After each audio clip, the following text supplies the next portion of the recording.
What's that out there, partner? Buck Boost! Buck Boost! I think it's a cosmic monster! What's it doing out there, space cowboy? Sure looks like a cosmic monster! Is it heading our way? I wonder where it's going. I guess we'll find out. Yes, you will find out. This is Mission Control speaking. And we want to let you know that this cosmic monster is heading right towards the International Space Station Earth. And this is happening because the nature shield around the International Space Station Earth has weakened to the point where it is now attracting this cosmic monster. Hey, Mission Control. That's really bad news. Is there anything that Space Cowboy and I can do to keep this cosmic monster from hitting the International Space Station Earth? As a matter of fact, there is. You can create a television show called the California Space Cowboy and beam kids aboard your show, aboard a nature throne I'm about to supply to you from the land of ancient Egypt. The more kids you beam aboard your show, the stronger will become the nature shield around the International Space Station Earth. And then, very soon, not even a cosmic monster will be able to get through the nature shield. And now, I'd like to give you a glimpse of the future and show you what I would like the California Space Cowboy TV show to look like in the studio. Do you have any questions? If not, then please get busy. Beam those kids aboard. Build up that nature shield and save the International Space Station Earth.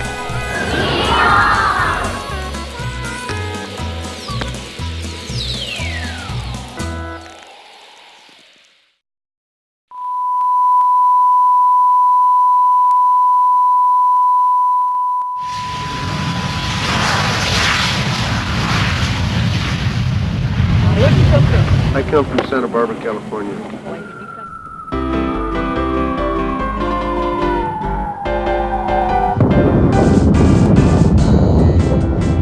Get comfortable now in your rocket seat and come along with us.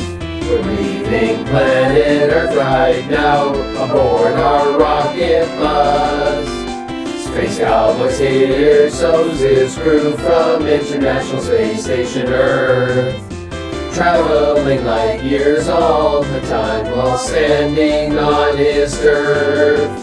Along the journey much to see, collapsing space and time. No dangers here in this dimension, no hate, no death, no crime. We go anywhere we want to go, we think and we are there. Striving for balance in all we do and no need at all for fear. Hello again, this is Mission Control speaking. Hey Buck Boost, here's the nature throne so you and Space Cowboy can beam aboard those special visitors who will save the International Space Station Earth. Wow! This thing really works. It's always fun to beam aboard on the nature throne. I'd sure like to ride it sometime myself. Well, we've got work to do now. We've got to save that International Space Station Earth.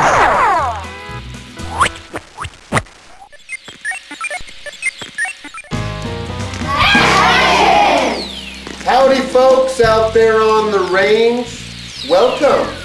We have Edgar and Angie here and they're going to perform their experiment. Why don't you tell us a little bit about that experiment, folks? Let's talk to Buck Boost right on over there. Look into that camera. Let's do it. Today we're going to be presenting a robot, and as you can see we have light bulbs and the eyes, and we also made a switch. It's made out of thin cardboard, aluminum foil, and tacks. And And when you flicked and when you made the two tracks touch each other, the eyes light up. And what do we call this robot? What's his name, Edgar? Luis. Luis, I like that name. Angie, what part did you build on this robot? Painting it. You paint? Wow, so you're going to be an artist. That's incredible. Did you help engineer this? Or was that you, Edgar? Or did you both do it as a team? Both did it as a team. That's excellent. So you designed and developed and engineered, and if Luis broke down, would you be able to fix him? Yeah. So what does Luis do? What's his purpose in life? To light up the eyes. To light up the eyes? Does he have any other purposes in life? To walk. To walk. Do you think that perhaps someday robots might help humans do chores? Yeah. Wouldn't that be great? You get your allowance and you have Luis to do it for you. How about that for a thought, folks? Yeehaw! You know, what was the hardest thing about building Edgar? Or not Edgar, Luis. Edgar? The hardest thing was connecting the wires to the robot. Interesting. Well, maybe we could figure out a way to where we don't have to have those wires someday, huh? Let's see how one thing leads to another. Right now we build our robot with wires, but down the road maybe we can build our robot without wires. How about that? Yeah. See, that's what we're doing. We're going wireless. So what was the easiest thing about doing this robot? It was painting it and connecting and gluing it. Painting and gluing, and it all takes painting and gluing, that's for sure. Well, this is an incredible work of art, and I'm proud of both of you for getting this going. Now we're just going to go out there and make things happen, right? We start with Luis, and then we go on to bigger and better things. Yeehaw! You know what? Let's go to the Kaha, and let's get our thought experiment out of here. Let me get right behind you, Andy, here. We're going to go to the Kaha now, and you get to select your thought experiment. You got to open the Kaha. Grab your thought experiment.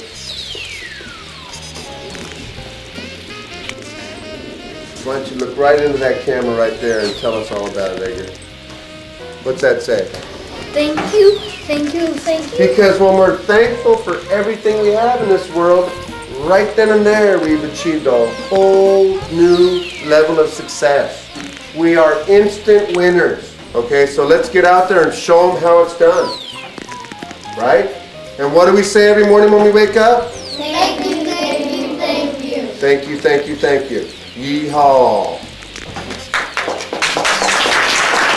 So now it's time for Angie to select her thought experiment. So let's open the Kaha. And Angie, select your thought experiment, young lady. Space cowgirl power. Yeehaw. Yeehaw! Izquierda derecha. Left, right. That's what that means. Right? Before we had cars, what do we have? Horses. Horses and mules. So it was ye to the left and ha to the right. And now, look at this. You can even go with this guy. Right here, look at there's Woody up there. And you can go like this. Look at this. When it's going this way, you got the yaw. So that's where yeehaw comes from. Yee-haw. See? Yaw. That's how you can remember that. Yaw. And pitch, up and down, and roll. Okay. Excellent thought experiment. Thank you, Angie. Thank you so much, Edgar. Thank you so much, Angie. That's a great experiment. Thank you so much, Luis. Yeehaw, partner.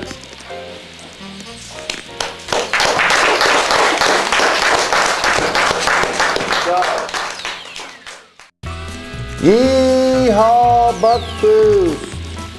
Space Cowboy, we're back again. We're back on the ride. You know, I can't believe that we're finally getting a ride again. Well, believe it or not, we've been allowed some more time on this ride on the range of change. I thought we were going to be docked for 1,000 years out here, partner. You just never know. You just never, ever know. You know, once that tape starts rolling, we start riding. The show must go on. And I guess On and on. this is the show that's going on and on and on. As we fall down and all around. Well, hopefully we fall up for a while, because we got to go up and beyond the stars. Well, who's to say that up isn't down on this range, Buck Boost? I don't know, Space Cowboy. You know, since we rode last, I had quite a thought. And it is, Buck Boost? Well, you know, remember back in the old days of the Earth and exploration and all that? Yes, They sir. thought that the Earth was flat. Sure. Well, I've been thinking lately, partner, the universe is flat. Interesting. I ran into a bunch of folks out there out on the range of change. They called themselves flat universers. Interesting. And it does take all kinds, by the way, to make this team complete. They insisted the universe was flat. Well, I guess they'll bring the proof, won't they? They'll do some research, they'll go on a research mission and bring us out the facts that they're basing their decisions on. I hope so. But we're going to have to go back to where they were. And I'm not sure where that was. Well, just make sure we don't have a road map and we'll probably get there. We don't need a road map out here, partner.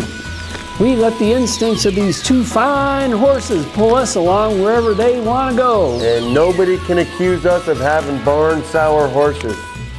You know, partner, it's been so long since the last ride, I forgot what barn sour was. Well, you know, barn sour, all that means is that when it's time to go back to the barn, you better hang on, because even a push-button horse is going to try to give you the slip, even though you're on its back.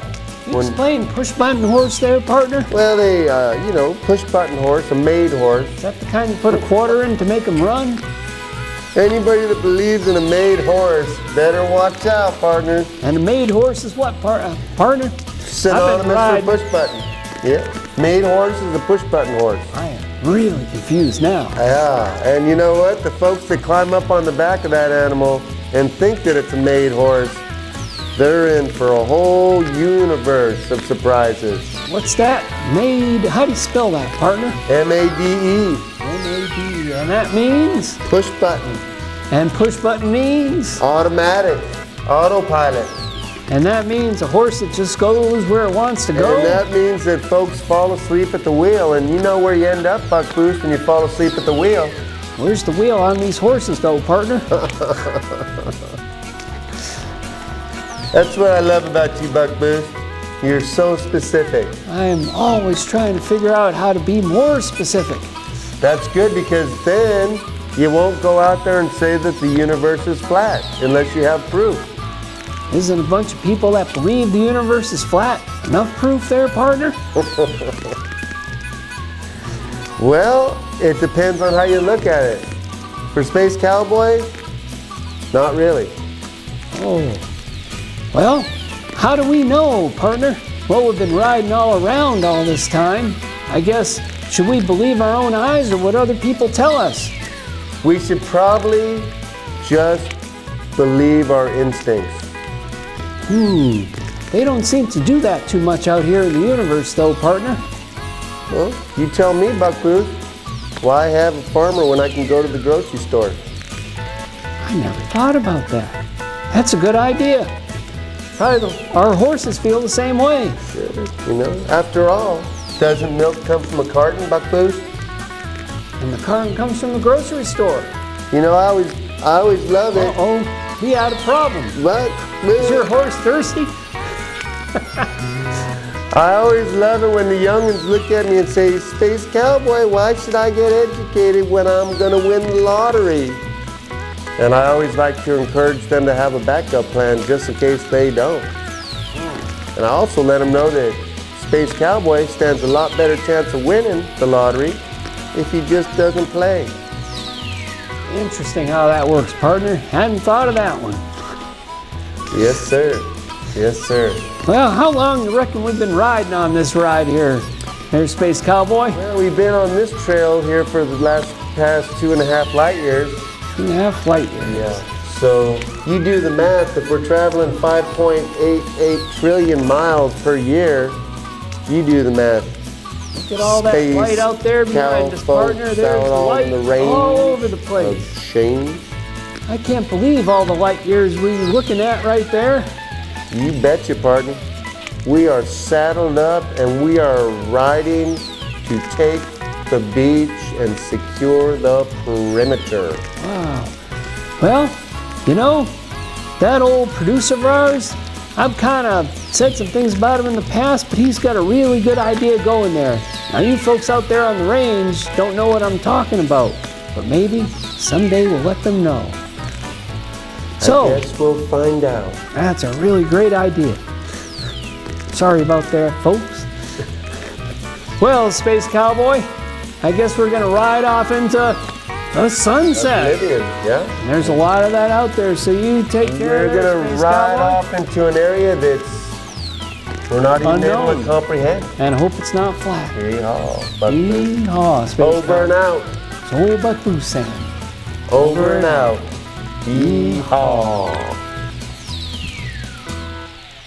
And now, Space Cow folks, guess what? We have a special expert on this. So Space Cowboy's gonna pass the hat, and Elliot Waldman's gonna tell us all about this invention. He's our engineer. I am a docent at the San Diego Aerospace Museum. And a docent is a person who takes people around on tours. And a docent means it's a person that doesn't get paid. There's a docent joke. Right. This is a replica of the 1903 Wright Brothers engine that flew them for 12 seconds at 120 feet, the first time man ever flew in a heavier-than-air machine. It was designed by the Wright brothers, and it was built by Charles Taylor, their trusted and very friendly foreman to the family as well.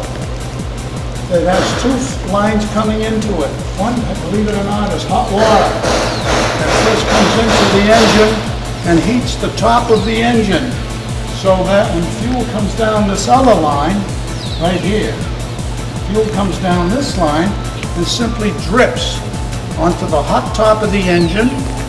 The engine was hot from the water steaming, okay? And then it vaporizes on the top of the engine, and as the engine functions and these valves open, the vaporized fuel comes into the cylinders and boom, the engine goes. It has no carburetor, okay? It has no radiator. After a while it would overheat, just like your car does if your radiator doesn't get clean. But this has no radiator. Develops 12 horsepower, that's it, 12 horses pulling, and it weighs 140 pounds. And it was enough to make the Wright brothers airplane fly when they had a strong wind blowing towards them called a headwind. What else can I say? It had no spark plugs. It had little breakers inside the cylinders that were connected by this strap here, and they would open and close inside, and that would ignite the fuel vapor and the thing would go. And that's the flywheel. And this is the magneto that developed the electricity for the breaker points inside. And these are valves and these are valves. And there it is, folks. The first airplane engine. They couldn't find an engine that was suitable to their needs, and they were mechanical geniuses. And they designed, like I say, and had it built themselves. That's all I gotta say. Isn't that an incredible explanation out there, Space Cow folks? See how fortunate we are to have the man, the docent, who doesn't get paid. Yeehaw! And now stand by for the NASA retro video. Yeehaw!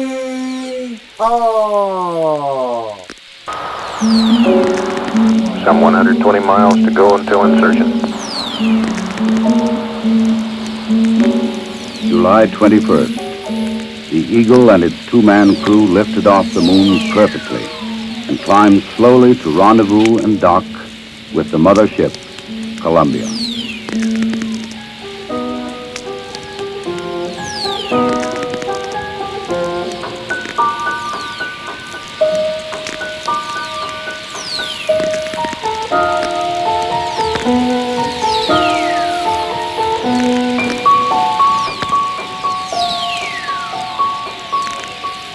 While Armstrong and Aldrin explored the moon, astronaut Collins had kept a long and lonely vigil in the Columbia. The approaching Eagle was a welcome sight.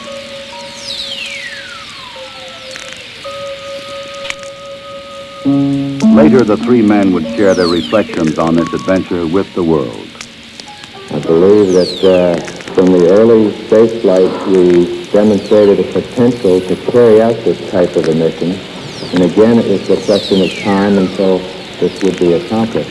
I think it's a technical triumph for this country to have said what it was going to do a number of years ago, and then, by golly, do it.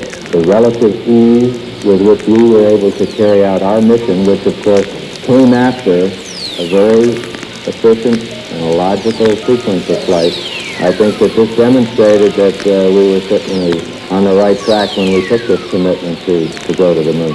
I just see it as a beginning of a new age.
Hey, this is old Buck Boost here, and I want to let you know that I am really enthused about the exciting results happening from the girls and boys who have appeared on the California Space Cowboy TV show. Not only are these young adults performing the critical task of building up the nature shield, but I have also been informed by their teachers that many of them are gaining new self-confidence skills from appearing on television, and they are also developing an increased new interest in the wonders of science. As a result, these new science enthusiasts probably have a head start in life that may reward them for the rest of their lives. So, if you or anyone you know would like the experience of being on the California Space Cowboy TV show, give old Space Cowboy a call at the Endeavor Center. Area code 805-734-1747.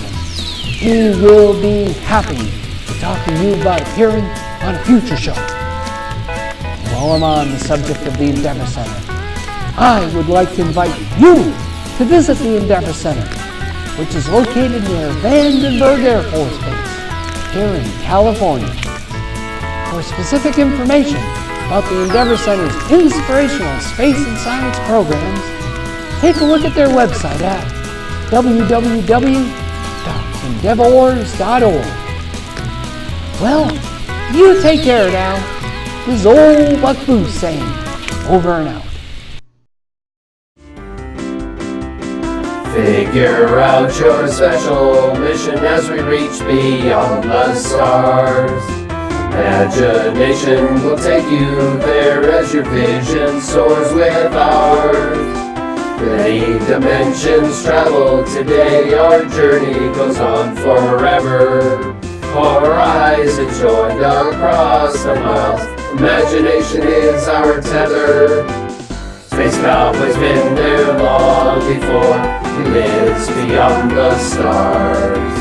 Breakfast on Pluto, lunch on Mars, no distance is too far. You can always come along as we travel past the sun. But always, always keep in mind, Space Cowboy is not for everyone. Oh! We are Americans and we are responsible. Yeehaw!